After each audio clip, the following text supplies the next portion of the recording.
All right, hard time, real talk. How is everybody? This is episode number 1. Sorry, we are redoing over because we had a problem the first time. The audio was not on, but we just did a testing, and it looks like the audio is on. Hopefully this refocuses. Jesus Christ, the light went off. Anyways, we're gonna do this how it is, and hopefully people don't complain about stupid shit, because the content is the content, and that's all that really matters. We got people complaining about thumbnails and widescreens, and who gives a fuck? We're talking about real life shit here, and that's it. That's what this content is. What this podcast is about. It's about real life shit. We keep it 100 on this podcast, and that's it. And that's why the following I do have, that's how I've built that following, by being 100% authentic, and keeping it real with people. For the people that don't know, my name is John. I'm from Charlestown, and I did a lot of time in prison. I'm a recovering addict. I'm a father of 2, and I'm present today. I'm a present dad, and I'm proud of that, because there was a long time where I wasn't able to do any of that stuff. So I want to get right to it, right? I don't want to diddle around. We have a special guest today, and it was a reason I wanted my first episode on the podcast to have somebody very special, one of my best friends, a kid I grew up with. He's got a great story of resilience, perseverance. Went from being a homeless drug addict to accomplishing some great things in his life, and that's why I wanted to bring him on to highlight that you can go from being homeless and hopeless and accomplish incredible things in recovery. So I'm going to get right to it, bring him on. Jack Kelly, one of my best friends. It is such an honor to have him on for the 3rd time. He's came back. He's a loyal friend, very supportive friend to keep coming back no matter what. So Jack, tell everybody a little about yourself. Yeah, thanks John. My name is Jack Kelly. Like John told you, a lifelong friend. Him and I were in each other since diapers, so we know a lot about each other. And anybody that's following John, if you have been, you're going to know that he was born in Charlestown, and that's where we actually are right now in this lovely, We're down the Navy Yard. Yeah. We're down the Navy Yard. Beautiful night. Beautiful night. So, definitely when him and I grew up here, you weren't, seeing all this good stuff and all these people here enjoying themselves down here, and you do now, and that's progress, and John and I are lucky enough to be a part of that. But like John talked about, we grew up around here, and for the most part, I had 2 really good parents. I hit the lottery with my parents. There's not going to be any blaming them. I wasn't, hugged too much or hugged too little. I had all those typical things that people talk about. I have no at all issues to talk about when it comes to my parents. So I was brought up right, had a really disciplined dad.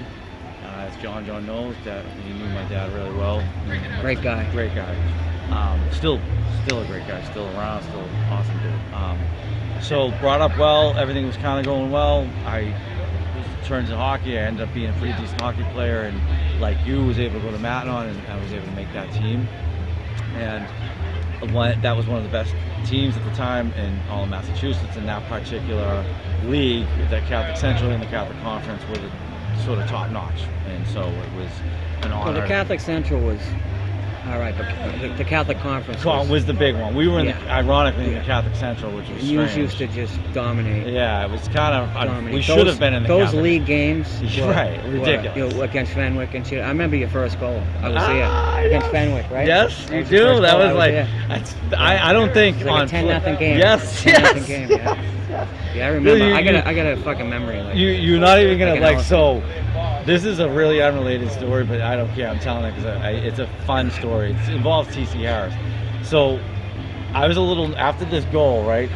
He had, believe it or not, he was, as we know, TCR was a legend. And for some strange reason, like how I celebrated that That's goal. another story for another day. Correct. But We're gonna try to get him. We're gonna get him actually. He would be perfect for this. But for some strange reason, when the game was over and then we won like 17, it was ridiculous. It was like 10-0. Yeah, it was ridiculous. So it could have been a lot worse. Could have been a lot worse.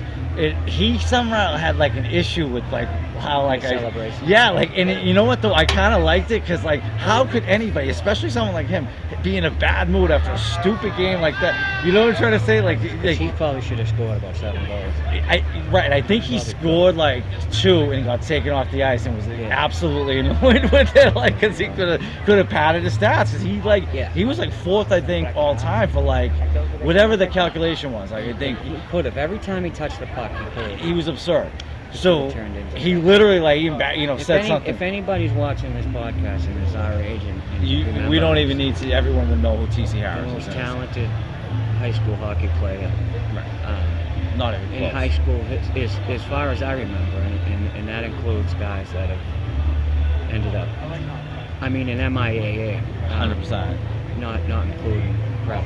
No. Where like, a lot of guys that have gone pro from Massachusetts, like Grizzlick and Hayes brothers, they all played in the Keith Yandel. The ISL, which is totally different. Right. But in MIAA and in public Catholic schools, the best. Couldn't top it. Yeah. No. In my lifetime. Could not. He was unbelievable. So that was a cool little story. It's crazy you remember that goal. Yeah, because I saw it. I was excited. Kidding me? It was like, I know. It was like, who wouldn't be excited? He was like, it was live as these, it's like Marty Pierce leaves, gives a speech. We're all doing whatever, and I'm all excited. And someone said something, and he on cue said like, just make sure not to celebrate like Jackie. But that year, I remember that year I still went to Matinone. That was my last year. I got thrown out. But that ride, celebrating and being a fan was knowing that it was a good chance he could have won the state championship and possibly should have. Because we're the most talented team in the state. It wasn't even close. It was a fun ride. It was a fun ride. It was. Yeah, so I have a good memory. I remember a lot of things back then more than I remember things that happened a couple weeks ago. Yeah, so like, it is what it is. And yeah, it is. What are you gonna do? Yeah, listen, it is. Life is life, right? You live it. It is. There's nothing we can do to undo it. We deal with it as is. And so it's like what we were talking about coming down here about just dealing with stuff in general, right? I had it sometimes with my addiction as related to hockey. I had a lot of years when I was sober where I had to like make peace with the hockey thing and what I lost with that. Or whatever I was perceiving I lost with that, because it was a loss and it was something that I tried to dismiss for a long time in recovery, like, yeah, whatever, no big deal. But even just missing out on playing college, yeah. You know what I mean? Knowing you're not going pro, it's still 4 years of free education and something that could have turned into a great career somewhere else. Absolutely. Got a degree, but what are you going to do? Lost opportunities, wasted talent. It's something that we all deal with. A lot of people from Charlestown deal with. Yep. Let's. I'd like to center the podcast really talking about addiction, where it went wrong. Absolutely. And where it went right. Absolutely. So during the hockey time period, I had hurt my shoulder, and I had been playing with it, and for years, and it kept getting worse and worse. So eventually, my junior year, I had surgery and was prescribed oxys. I had the Bruins and Patriots doctor at the time, so I couldn't get any better. And little did we know, we all know that now, that's kind of who they were marketing towards, and that was their plan. So I fit right into that, and it was quick. I have addiction and alcoholism in my family, and that has to be talked about because I think that, what's important. You don't realize it when you're a kid. Right. You know what I mean? Especially like even your dad. Like, yeah. You didn't, but he was in the program, but you don't really understand that as a kid what that means. You don't. But it comes in the bloodlines, and that's a big thing because as soon as you pick up, something happens, and you don't realize it. You fall in love with anything, whatever it is. It could be just the life, just girls. It could be you know, All of it. yeah. Anything that's a distraction, everything that's yeah, involved that will take you out of yourself. 100%. And you know, so I'm doing that. Like I have the surgery, and within it's okay. Within about probably honestly, dude, like, and you know this too, because I mean you're a junkie person, like you're as much of a junkie as I am when it comes to all this stuff. Like within like probably like hours, dude, it was automatic. Like I had those things sitting in my house. I will never forget of this. Sitting in my room playing Sega Genesis hockey, or NHL like '97 or something like that. I was on a beanbag in my effing room on Auburn Street. And I was like walking around Charleston. I had my sling on, right? And there were these older kids that we coming up to me like, "Hey, what did they give you?" And I'm like, "What do you mean? What did they give you? What could that possibly like be an interest?" And just stuck in my head. And But even you understand it now. I understand it now, but it's hard to make, even coming from where we came from and being as educated about the streets, I was very naive to the painkiller thing. Like, as far as like, because how would you ever know, like, walking around with a sling? I was just going to say something, not in a bad way, but just people like coming up to you, like, hey, someone who I've probably never spoken to before who's now got an interest in me. Oh yeah. You know, like a real interest in me. Yes. So that intensity was strange to me because I could understand it, like, and so long story short, In hindsight. in hindsight, Oh yeah. I come home, whatever, after probably like 3 or 4 days, you know, my father being an animal, he's on it, like giving me like half of one to go to sleep and arguing with my mother that he can handle the pain and like, you know, and she's like, it says every 4 hours. I can remember these things. He doesn't need every 4 hours. It's ridiculous, you know. And then he finally just washed his hands with it. And I can remember this. You know, I mean, He knew what time. he knew what time it was. So, you know, after like 3 days, I was fine. In the sense, I was still in a lot of Right. pain, but come on, You were like, milking it. right? I did not.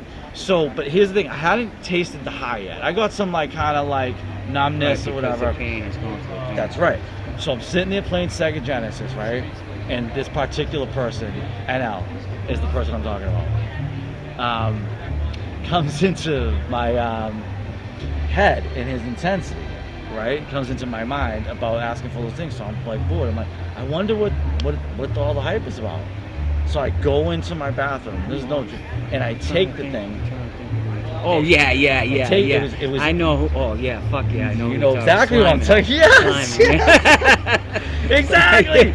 And listen, I love the kid, so this Yeah, is not knocking I him. love him. Like this is just, I'm just saying he's a major leaguer when it comes to that, right? So He for don't him fuck to around. shoot that, we up until that moment, outside of him saying hi and knowing my family, we had no reason to ever converse, right? Yeah. Now me and him are in deep discussion, right? Mhm. So I go in there, right, and of course I'm curious how that could have happened, like how he ended up that way, right? Or whatever, like why he likes this stuff so much. And it was OC 10s, which is crazy. I'll never forget. And I just sort of like naively chewed on it because I was like, oh, I'm gonna chew on it, like the stuff that we all did with those things. Not you, because you were before all of us. You just went right to everything. But and that was it. Within 10 minutes, I'm playing Sega Genesis. The high hits me, and it was like, I've said this before in my book, and I said it when I was early in recovery. It was like everything that didn't make sense finally made sense. It took all my pain away, and that was it. And I chased I that. want to feel like this. Yep. I want to feel like this all the time. I don't want to ever not, whatever preceded this, I don't want to feel that again. I want to feel like this all the Why time. would anyone want to be sober when you can feel like this? That's right. And little did I know at the time, like, it was a genetic component that got kicked in. And just the fact that, I also, I think had, as a young kid growing up, like some sort of my own pain, like that I was sort of probably not navigating the right way, like all of us. My own frustration. Keep in mind too, my brother, this doesn't get talked about a lot when I talk about my story, but I will talk about it now. My brother had almost been killed in a car and had basically been in the hospital for like a year and a half. And so I remember we were together when we found out. yeah, We were exactly. walking down Main Street. So, my parents, We were at Jenny's actually. We were- I think yeah, we were at Jenny's. yeah. my parents weren't as focused on me anymore, and then Right. me and you and with our other friends had that other thing with the Bunker Hill Community College thing. So that was also like in the background. So like there were these things that were happening in me, like that I'm going to games by myself, I'm going to practices, and I got this now newfound addiction thing I like, right? And I'm pretending to still be just a hockey player, right? But now I'm starting to buy stuff on the street in Charleston. I'm starting to call these older people I know, right? Or like starts off with maybe a cousin who like I think I can, hey, you get a couple perks, yeah, you know, I'll tell your father I gave you these, thinking it's just like he's having a beer or something with me. To then like a week later, hey, can I get $40 off you? Like, Right, 40 but bucks. and at that time, like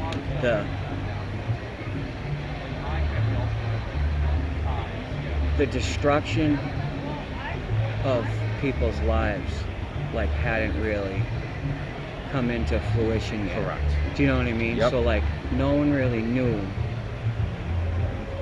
like just what I said, the destruction that OCs had done.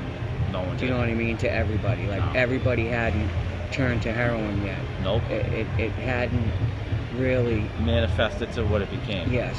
The dust and the hurricane and the what basic like bomb that set off in people's lives hadn't really happened to see like this really isn't a good idea to give to my cousin. Do you know what I mean? Yes. It was just everybody was just having fun with it. Having fun at that time. Absolutely. That's a good sort of distinction. But to see now in hindsight what it did to everybody, like I know that probably who you're talking about. Yeah. You know, of course. God rest his soul. Right. Probably wouldn't have done it. Never. You know what I mean? No, never would have did it. And none of the older kids we knew would have did it because as much as like, you know, there's been so many things that they might have did or whatever. None of them were okay with screwing up like our lives, our little younger kids' lives. That was not something that they were about kids that we like. I they remember weren't, certain people that wouldn't sell me things because of my sister. Correct, exactly. Like forever, Swalesy would never sell me dust. I fucking hated it. He was my neighbor. I fucking hated it. I heard your story about him too. That's cool. He's great. How you guys? I can't speak enough about that kid. I love him. Anytime I see him, I still show him that love. If I could do anything for Jimmy Swales, I would. He was my neighbor. I always really liked him. Throughout the years, you know, we've been with each other, and not just Bill Ricker, in Walpole, Concord, throughout, you know, everywhere. Yeah. And he's just, he's just a good dude. Yeah, you know? And I don't even know if I mentioned that. Another thing about him, and I'll say it now. Somebody was running their mouth about me, and this was some, you know, gang shit that was going on with me, because somebody was running their mouth, somebody that has a lot of influence, and was saying I did something that I would never do. It's a prison rule I would never break, and people that know me should know right away. You wouldn't do that. That's something I would never do. And somebody that I've known forever ran with it because he's on the kid's nuts. And was saying, yeah, when John comes back, you gotta fucking get it. And Swalesy was like, what? What'd you just say? And Swalesy was there and heard this. This was up to Max after I had left. And no one had said anything while I was there, of course. But this was after I left, and Swalesy was like, the fuck you say? Yeah, and they fought. Swalesy and the kid fought. And the kid's a tough kid. And Swalesy even told me straight up, like, listen, I lost. Yeah, but I ain't But he went and handled his business and wouldn't let the kid fucking talk shit about me. Yeah. And that's the type of fucking kid he is. So, and that's why that's what you do for friends. But I would do the same thing. You know, definitely. If anyone had anything negative to say about anyone, I'd call a dear friend. Yeah. You ain't running your mouth about it in front of me. But the kid who said it straight up denies it happened. And I'm like, bro, why would he admit and say he lost the fight? No one would ever do that. Right. No one would ever do that, bro. Just admit it happened. And he still to this day won't admit it happened. But whatever. I mean, that's fake. That's just fake. Yeah. But that's his own shit, I mean, just that he came up. The fact that But he's a good person to bring up because he wouldn't throw someone like me to a that's perk. the point. He'd be like, I'm not that's doing the that. whole point that Correct, you just said. He wouldn't sell me dust because of my sister. Yeah, exactly. And my sister never even said, don't do it. He just knew. No, I ain't doing that. Yeah, I ain't we're just scared of Jessica. And we'll talk about that some other day. Yeah, she deserves. She might deserve her own series. Yeah. I wish she was still here for many reasons, but we would have her on here. So. Yeah. But let's speak about how it Yeah, You so know, all right, it so like we manifests do the whole like that's the Matt on thing. I'm still like hanging on playing hockey. By the time my senior year, I'm a stone cold like addict. Yeah. Like no doubt about it. I'm named captain of the Matt on team, and it was like I remember when I got named captain, I was like in my heart felt like a fraud. And I know that that's to most people they're like, who cares? Like to me, I knew what was going on with me, and I knew that. Good. All right. I knew that what that meant, you know, and to me, I took pride in what a captain meant, dude. They were freshmen on the team. I'm not even trying to be like cheesy or anything. Like I took pride in like being a leader. Like I understood being a senior, like an 18-year-old kid as opposed to a 14-year-old kid, the difference in that. And even now, today, like you, like I like to when I'm in a good spot, be of influence of positive for people, like you know, and like be a person that today Jackie helped me out as opposed to Jackie bullied me or something. Like I want to be the one that like lifted a hand down. That's how I always want to be. So when I got elected captain, you talk about my grandfather. This is in that sort of spirit. My whole life, shooting pucks and working hard. Like I had always dreamed about like a team like Matt on being elected captain, and then to get there, no.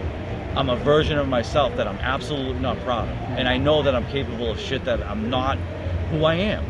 Like, and how I'm gonna wear this C on my, like, knowing that, like, I'm being real. I'm gonna say something that's real, knowing that I could like steal money off a 14-year-old kid on my team if I needed to, and I would, and knowing that that was in my heart. I mean, I don't say stuff like that much, but I knew when I got elected captain that I was capable of that stuff, and I felt shame. I still remember that. Like I knew I didn't deserve it. If I had any courage, I would have walked up to the coach behind that and said, look, I'm not in a good spot to lead this team. I got mental health issues. I don't want anyone talking about it, but I shouldn't be captain. That's what I should have did. But whatever, I was 18 and it is what it is. That's the least of my worries at that point, but it's just something that I thought about. Matt on ends, my last moment was in the Super 8, and it was a thing I had to make an amends to Marty Pierce, who was our coach when I ran for office years later.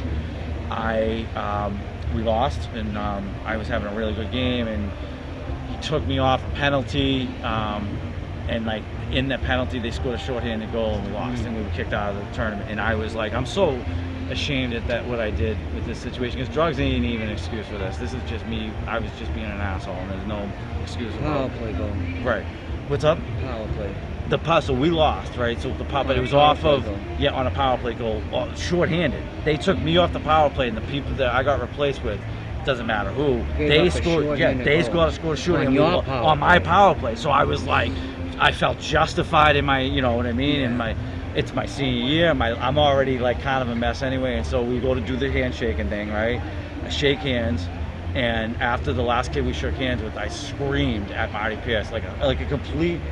I said, "F you," and like everyone hears it. And then like I was supposed to, as a captain, go with my other captains to like do a ceremony, shake, like good luck with the next round thing, and I walked off, dude, and walked into into my locker room.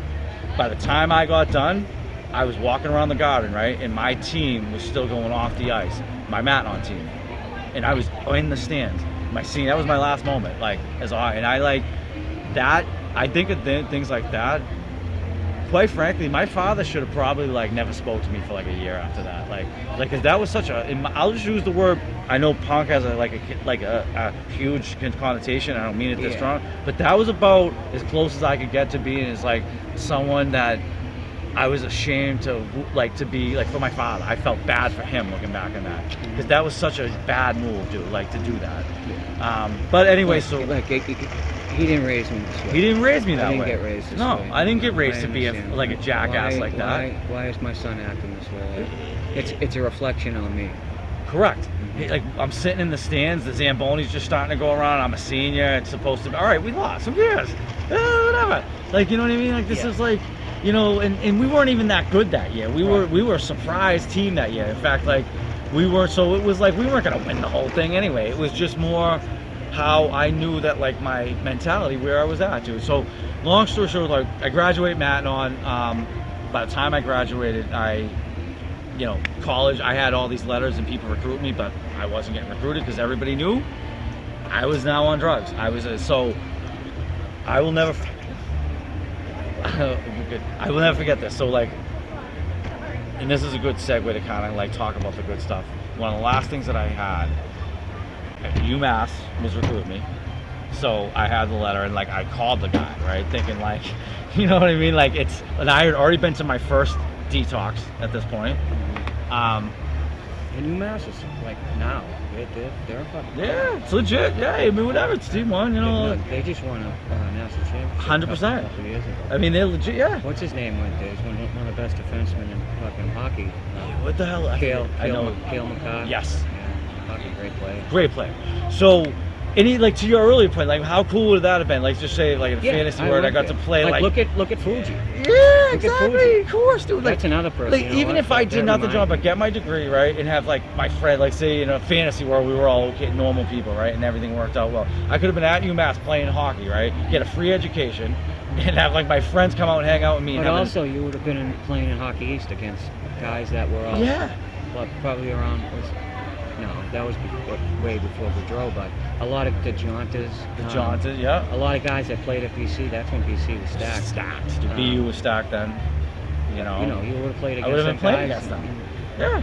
They would have been guys like Charleston going to BU to Jackie Kelly's playing, you know, like with all that shit. But that's happened every time a Charlestown guy ends up going far. A lot of support. We all follow them, yeah. Look at the girl, the Honduras girl. Oh, she's awesome. She played all the way in. That was awesome. The national championship, and I was fucking supporting that girl hard. I watched was- that game. That was a heartbreaker. Oh, They lost in fucking overtime. oh, dude, it They really. went undefeated all season, and they had some players. They had some of the best players. Their goalie was the best goalie in college hockey. Yeah, sure. And the French girl there, whatever her name is, I forget, but she was definitely she won the whatever the Holy Baker. The Holby is. Baker, the equivalent of it. Yeah. So But there this you is go. stuff I don't know if everybody's gonna, They may but- not understand. But it's stuff important. that some people will be like, yeah, I remember that. I remember that. But Charlestown, people from Charlestown will definitely Understand that. Exactly. And as John talked about, like the sort of Charlestown hockey story, like turned drug addict. That's like I am as dime a dozen as you. Like I mean, I am about like there is nothing unique about being an Irish kid from Charlestown who was a hockey player that turned into a fuck up. Like that's about as like normal as you PJ can. Gillen. We could go on and on and on. I mean, we wouldn't even have enough time right now to talk about all the legendary hockey players that came out of here that did whatever, went to the dark side or whatever. You know. Let's talk about you getting sober. I know what happened down in New Bedford. Yep. A lot of bad stuff happened. Yep, a lot of bad stuff. So down in New Bedford, to the tail end of the She addiction. had a $40 bill, couldn't make it. Yep. Couldn't make Want it. to talk? Should I talk about that real quick? Yeah, Okay. About that feeling of, Yep. because I identify with that when you get a phone call and you got a $40 bill and you can't call anybody to make it. I've been there. Yep. I've been in police stations and just gave up my phone call. Okay, here's your phone call, and it's just like no one wants to hear from you. So I know that, and I know that there may be some people that can identify with that, and that's a shitty fucking feeling. One of the most You know. darkest feelings. And to go from that, so talk about that. Yeah. So and this to is go a from great that to where I to went. where Right. you end up is So it's John insightful. at this point in his life, he had been already doing like prison stuff, and he had been way on the streets like by the time I started doing this stuff. So I think you were aware of that anyway. So for me, yeah, I was there. yeah, you definitely were. For me, I was like kind of doing the slow progression of like getting there, and I did like a county bid from You did, yeah. 02 to, but I had just got out. I got out for like a week. and then you I went back did a in. year Yeah. from 01 to 02, got out for like a week, and then caught like A couple different it was things, like yeah. almost 3 years in the county. But I got out on parole, and that's then- when I seen you Yeah. in the Kingston house. I was in the aunt's house for like a Yep, month, I remember and that, And then dude. got lugged back. But that's when I wrapped up in 04.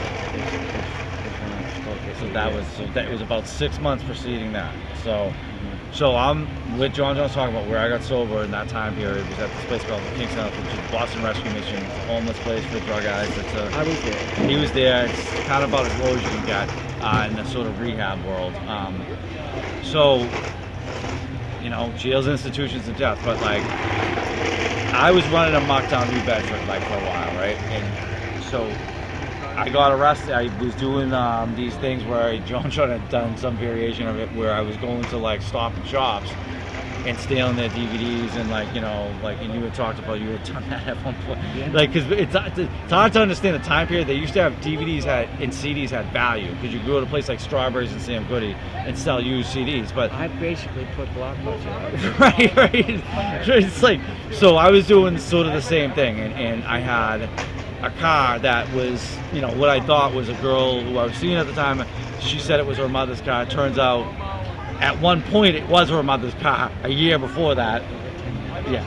And so, long story short, car wasn't her car. It was basically, it was a stolen car. And so I'm driving around, going to Stop and Shops doing DVD stuff, whatever. Cops catch me as I'm coming out, and I run, jump in the car. Now I'm on a high-speed chase. I end up getting off to the ground. It was not a good situation. Could have been way worse by inches. I wasn't, and I got brought to New Bedford Jail, which is Astrid Jail, which is where Lizzie Borden was, and they made a point to tell me that when I went in there. And a lot of Fall River guys. A lot of fall, yeah. Not a fun place for someone doing your first time of like having to be in that situation, Especially if you're not used to Fall River guys, which I am. So I wasn't. it took me a little bit. No offense. I got a lot of Yep. Boo Boo, Billy Gilmet. Some of my closest friends are from down there in New Bedford area. What's my Jared fucking died. My friend down there, another Boyle.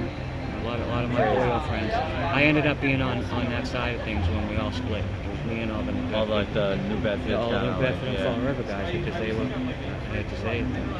They're real. No, they're legit. No, Solid dudes. they're very solid. Like, and George, my buddy George, was from the shore.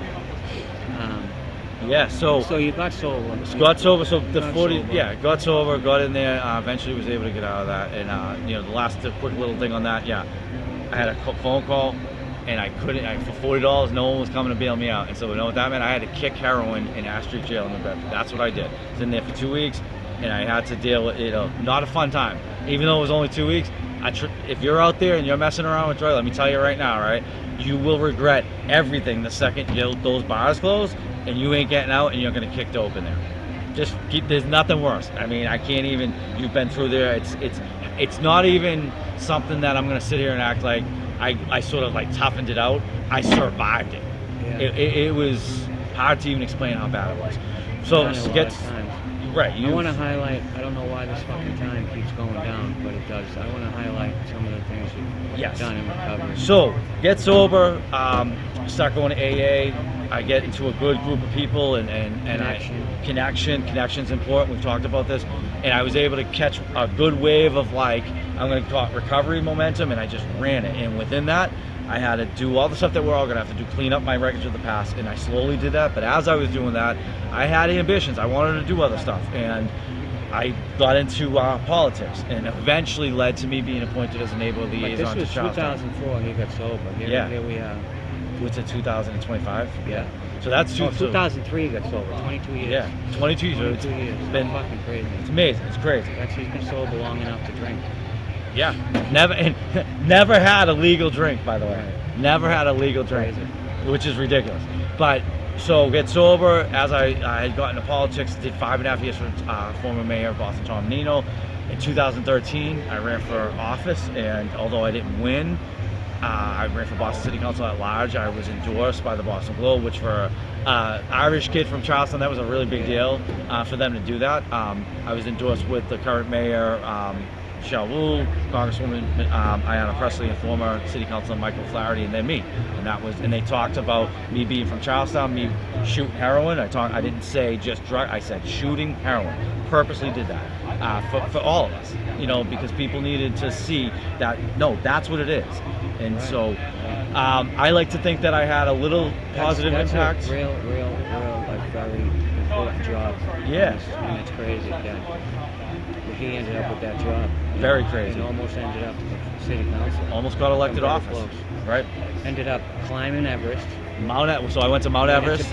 Went to base camp. I did that, and then when I got back from Mount Everest base camp, similar with sort of what John's doing with the podcast, I decided to write a book to kind of tell my story. And he's got a book. Yep. It's called Sharp Needle. Yep.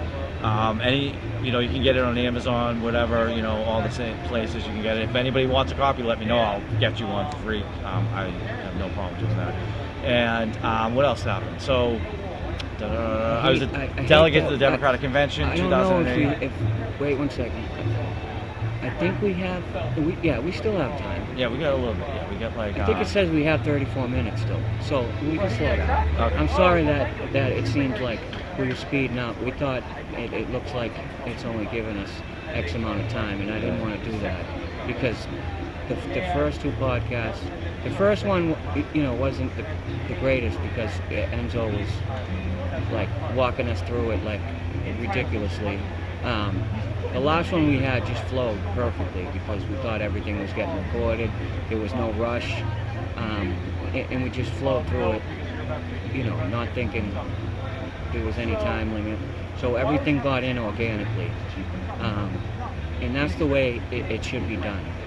I don't want to, have a time limit and think that we're doing something with restrictions because things don't get done the right way. So. No, it's not. It's not giving us a time limit. There's only a little bit of battery left. I would think we have at least 10 minutes left. Right, something so like that. we could at least slow the pace.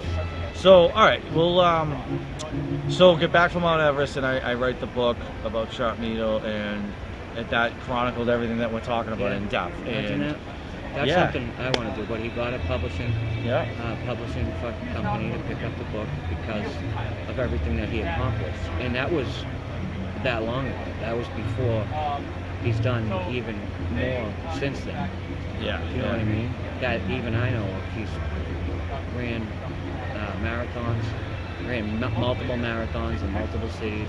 There's 6 major marathons in this world. Which we ran, 3 or 4?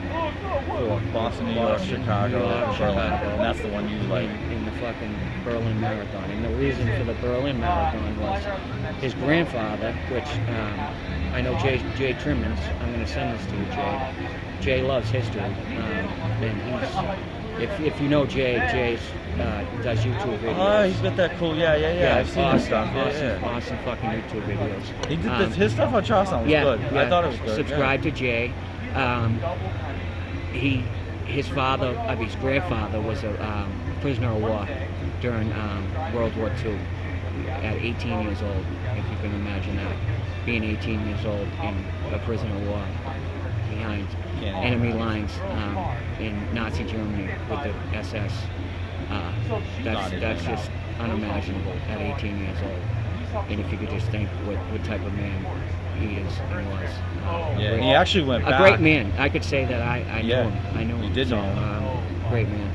And the real thing on that too, and last piece on my grandfather, who's like, well, I'm named after him. I'm 3rd, John F. Kelly III, Jack Kelly III, like Johnny's the 3rd. He actually, the reason he got caught is because he went back. Yeah. He went back for something. I mean, like that's the type of shit all them men back in that generation.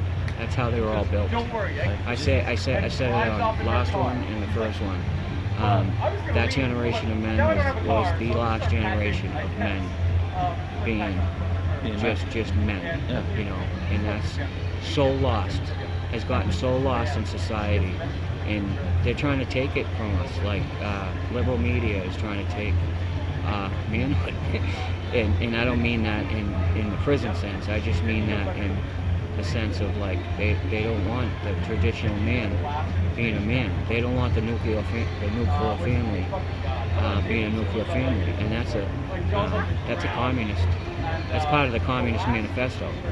You know what I mean? That they're working with. Not wanting men to be a man because it's damaging to them when society's like that, and they want division. So, whatever. I'll change the subject on that, but that's what it is. There's no doubt about that. So, Jackie went to visit the exact location where his grandfather was held, which is an amazing experience. Yeah, I was able to stand there in the exact location where he was. There's this cross. I have all these pictures of it. It's a very like small little thing, and they lost the war, so they're not celebrating like we do. I mean, like we were just over the Korean War Memorial. That's how we open. It's like if we were to look for it, it would be out in a map. You would be able to find it easy. I couldn't find this place easy because they aren't happy. We made them build those things. Yes. It's like, and I never realized it till being in Germany, like the view. And I even got to meet a pair of brothers, and there was some addiction thing. That's a long story. We can tell it some other time. Yeah. But we're gonna get Jackie on. Yeah, we'll do more someday. Yeah. This battery's fucking low. This, and I charged it. I think I overcharged it. I don't know if I burnt the battery out. I gotta get it out. No, this was good. This was good stuff. So this was great. Oh, thank you for having me on, John. Yeah, no problem. No, we're not done. Oh, we're not done. Still, Okay, go. We still got other things. I spoke we too can talk soon. about what you got going on now.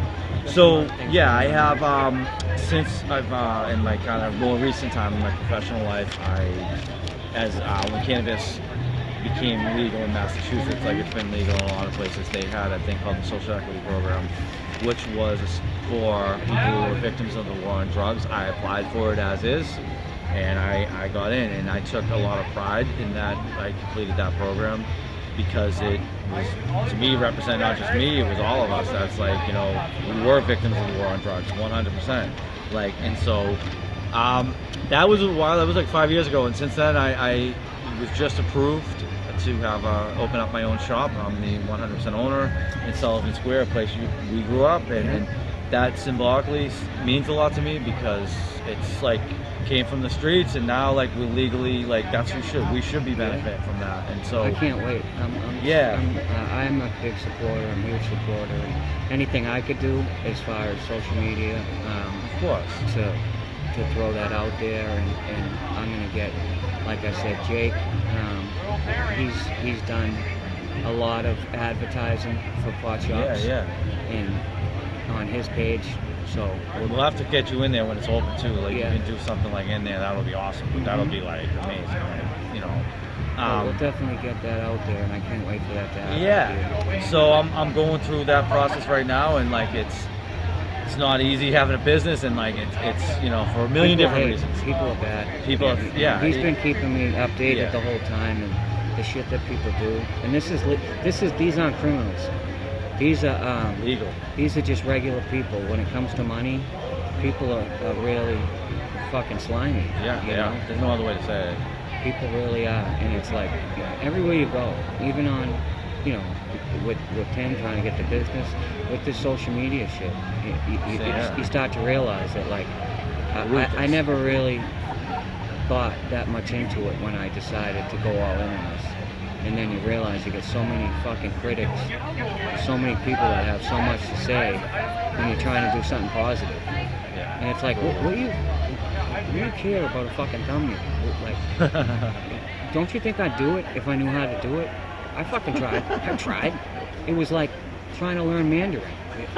It was one of the most difficult things, and I had no choice but to give up. I'll try again, but I don't know how to do a thumbnail. But you're not going to watch the actual content. The thumbnail has nothing to do with the fucking content.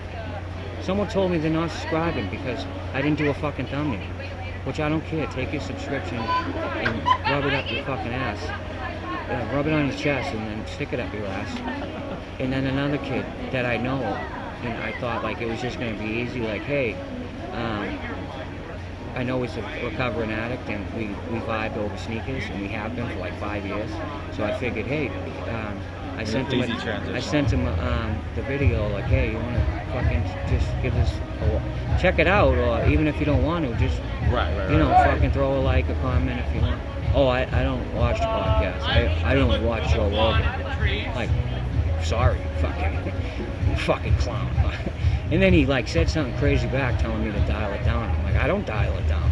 You fucking dial it down. Like, are you serious? Not what you were looking to hear. You don't fucking. You clearly don't know me. Watch a video. Right. Watch a video. Learn. Like you know people that I know. We actually know. He's from Watertown, so I know a lot of Armenians that went to Matinee, and he knows a bunch of them. I'm like, so you better ask somebody, guy. I'll fucking, Ask around. I'll chew your face off, dude. Like, you gotta fuck up, like, to work fucking 40 hours a week. I'm not gonna come home. It's like, I don't care what you do, but that just means that you just are selfish. Like, you can't, you don't want to help support somebody doing the right thing. That's all. I was asking for a little support. And I have that same problem with people I know.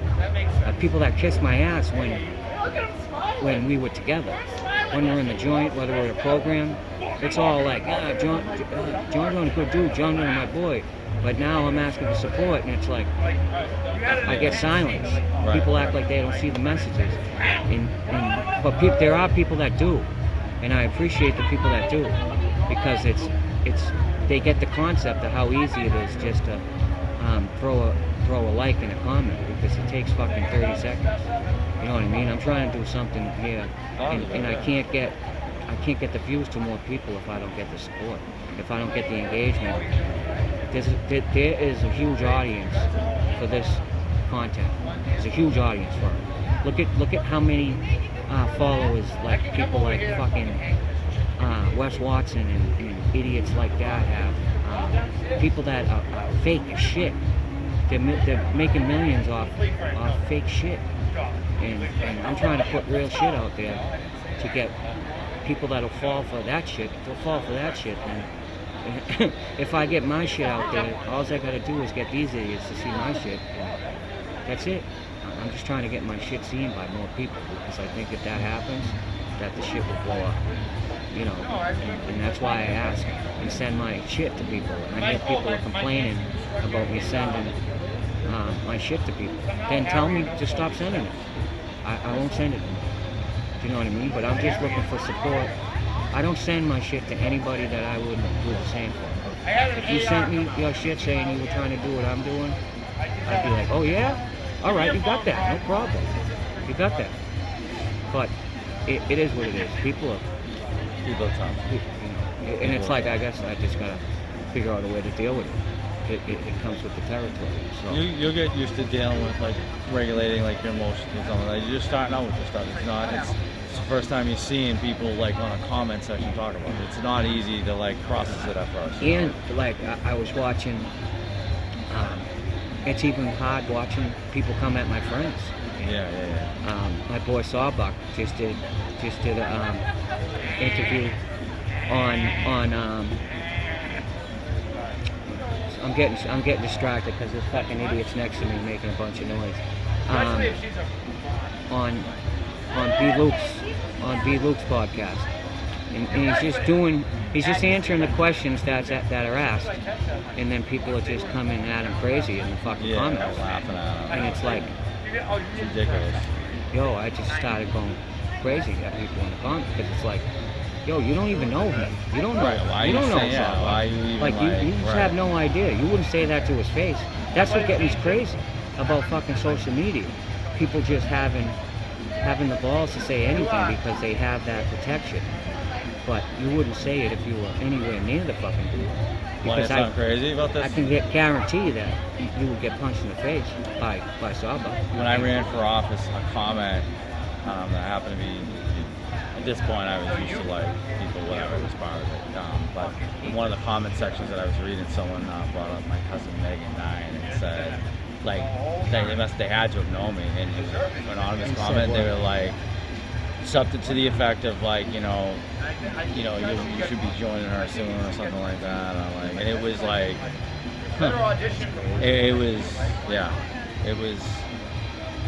it was maddening to me that someone, and it was definitely someone, like, who would politics would fucking know that? Why would they, like, it was like someone, like, trolling me that knew me, and in a really dark way. I mean, like, who would take the time to do that? It's one thing to, like, troll me and say whatever, but to say to bring up that shit's crazy. Like, what is wrong with somebody? Hey, excuse me, yo, hey, do you have to be so loud?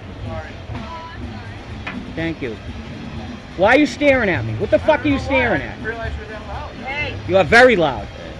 Hey, excuse me. All right, we're gonna wrap this up because I'm you're just seeing what happens with me when I get angry. All right, so this was all right. We got into everything. people are drinking next to us, and some yuppie giving me fucking evil eyes, like, I don't know, like he's tough or something. Like he won't get fucking wiped down. All right, so that's that. This was Jackie Kelly. We will bring him back on when we have some more time, when he's got his thing going with his business, and maybe we'll we'll have the podcast actually in the pod show. So this was Hard Time Real Talk. Everybody, look at Jackie. Look at you. You're nuts. It's funny. That'll straighten it out. All right, this was Hard Time Real Talk, the first episode. I'm excited to put this out. Everybody smash that like button. Leave a comment. Tell us how we did. We'll be doing episode 2 soon. We're gonna see Jake. Okay, we're gonna have Jake Scally on. You know who he is.